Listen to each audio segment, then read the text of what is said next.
5 ways to bring calm and comfort into your home. Have you ever walked into a home that immediately feels calm?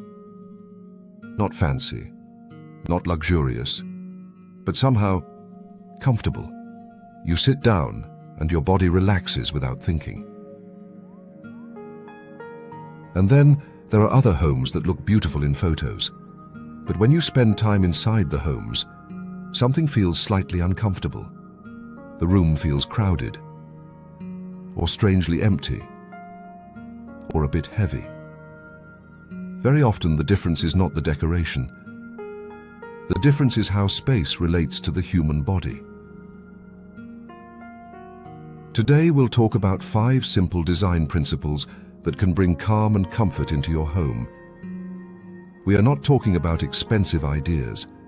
We are not talking about trendy ideas. We are just discussing fundamental spatial relationships that support everyday living. Before we continue, please allow me to welcome everyone to the Design SK Studio channel, where you can learn about design tutorials for better living. Please subscribe, like and share. Thank you. Let's continue our discussion about 5 ways to bring calm and comfort into your home. 1. Relational scale. First, let's talk about relational scale. Relational scale means the relationship between objects and the relationship between objects and the human body. Relational scale in interior design refers to the relationship between the size of objects, elements, and spaces within a room. It is crucial for creating harmonious and visually pleasing spaces that are both functional and beautiful. Proper scaling of objects is important in maintaining proportion within a room, as objects that are too small or too large can disrupt the visual balance. Similarly, achieving proportion in a room requires proper scaling of objects to create a sense of harmony. By using both scale and proportion effectively, designers can create visually interesting and well-balanced spaces that are both functional and aesthetically pleasing. A room rarely feels uncomfortable because of one object. The room feels uncomfortable when the sizes of things don't relate well to each other. Example of objects compared to other objects. Imagine a small living room with a very large sectional sofa. The sofa might be beautiful and comfortable by itself, but once it fills most of the room, other furniture begins to feel squeezed. The coffee table sits too close. The side chair barely fits. Walking paths become narrow. The objects start competing with each other. Even though the room might technically fit everything, the relationships between objects feel tight. Not measurement, but the relationship between objects that makes the space comfortable or not comfortable. The relationship here means size comparison between objects, distance between objects, or lack of open space in the room. Example of objects compared to the human body. Now think about a dining chair that is too high for the table. Your body immediately notices something is wrong. You lean forward too much when eating, or a coffee table that is higher than the sofa seat, or your knees hit the coffee table. The problem is not only the size, but how the size of the object relates to the human body measurement. When furniture size matches the scale of the human body, the space immediately feels more comfortable. 2. Macro comfort and micro comfort. A comfortable home works on 2 levels. Macro comfort is the overall size and openness of the room. Macro comfort refers to the overall comfort and functionality of a space, which is influenced by long-term design and cultural values. These values can include sustainability, minimalism, biophilic design, and open-plan living spaces. Macro comfort is essential for significant transformations in a home, affecting key elements like flooring, furniture, and room layout.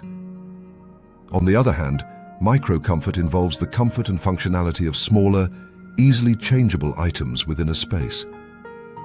Micro comfort is the small details where the body interacts with objects. These objects are often influenced by short-lived styles or accessories that become popular quickly, such as quirky lamps, wavy mirrors, and several color trends. Micro-comfort is perfect for smaller items like pillows, vases, or wall art, allowing for a fresh and stylish update without overwhelming the space or budget. Many homes have one, but not the other. A good interior design plan combines both macro and micro comfort by starting with calming neutrals and natural textures as the main base, then adding bright colors or fun shapes from smaller trends to keep the space interesting and cohesive. Example of macro comfort without micro comfort. Imagine a large living room with high ceilings and big windows. It looks impressive, but the seating area has tiny chairs placed far apart. The coffee table is too far from the sofa. You constantly lean forward or stretch to reach things. The room feels grand, but not relaxing. The macro space works, but the micro comfort fails. Example of micro comfort without macro comfort. Now imagine a small room filled with comfortable furniture. The chairs feel great. The sofa fits your body perfectly. But there is almost no walking space. People must turn sideways to move around. In this case, the micro comfort exists, but the macro space feels cramped. True comfort happens when both macro and micro comforts support each other. 3. Psychological proportion. The concept of psychological proportion in interior design refers to the use of design elements that evoke specific emotions and behaviors. This includes the careful selection of colors, textures, and layouts that create a harmonious and balanced environment. By understanding how these elements influence our emotions, designers can create spaces that promote well-being and comfort. For example, warm colors can energize and create a sense of excitement, while cool colors can calm and promote relaxation. The balance of these elements, along with the overall harmony of the design, contributes to the psychological proportion of the space, influencing how people feel and interact within it. Psychological proportion is not only about measurements. It is also about how our brain perceives visual weight. Some objects feel heavier than others. Example of visual weight. A large, dark cabinet placed in a narrow living room can make the living room feel even smaller. Even if the measurements technically work, the cabinet visually dominates the space. The brain reads it as heavy and makes it difficult to breathe psychologically. Example: thick versus light furniture. A thick stone coffee table in a small living room can make the space feel dense. But a thinner table with lighter legs allows the eye to move through the room. The physical size may be similar, but the visual proportion changes how the space feels. Psychological proportion is about understanding how objects feel to the eye, not only how they measure. That's why there is a saying that beauty is in the eye of the beholder, which means that perceptions of beauty and comfort are subjective and vary from person to person. The phrase emphasizes that what one person finds beautiful and comfortable, another may not, highlighting that beauty and comfort are not an absolute quality, but depends on individual taste, experiences, cultural background, and personal ideals. It applies not only to physical appearance, but also to art, nature, fashion, and other areas where aesthetic judgment is involved. Essentially, it reminds us that there is no universal standard for beauty and comfort. 4. Balance. Balance is one of the simplest ways to create calm, but balance does not always mean symmetry. Balance means the distribution of visual weight in a room. Balance in interior design is the distribution of visual weight within a space to create harmony, stability, and a cohesive aesthetic. Balance in interior design refers to the even distribution of visual weight so that no area feels too heavy or too sparse, creating a sense of equilibrium that feels natural and inviting. Achieving balance enhances visual stability, guides movement within a space, and reinforces the overall design style, making rooms feel organized, comfortable, and aesthetically pleasing. Example of one heavy side of the room.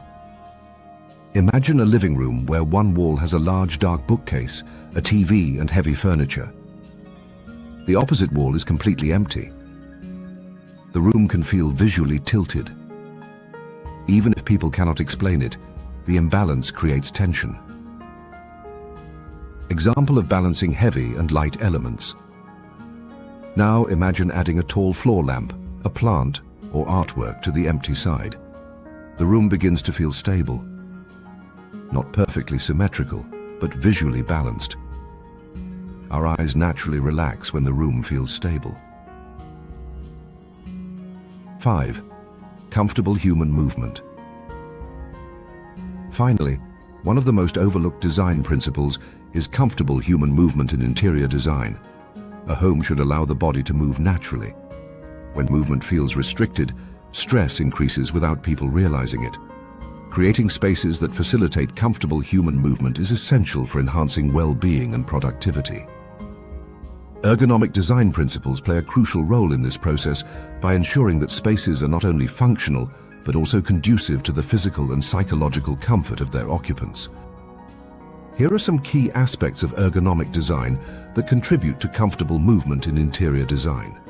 Anthropometric considerations is when furniture and design elements are tailored to fit the human form, ensuring that users can move comfortably and maintain a healthy posture. Layout optimization. Spaces are designed to facilitate easy movement, circulation, and access to essential amenities, promoting a sense of openness and flow. Natural light and ventilation.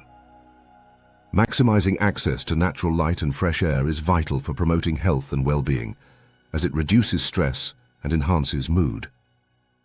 Biophilic design.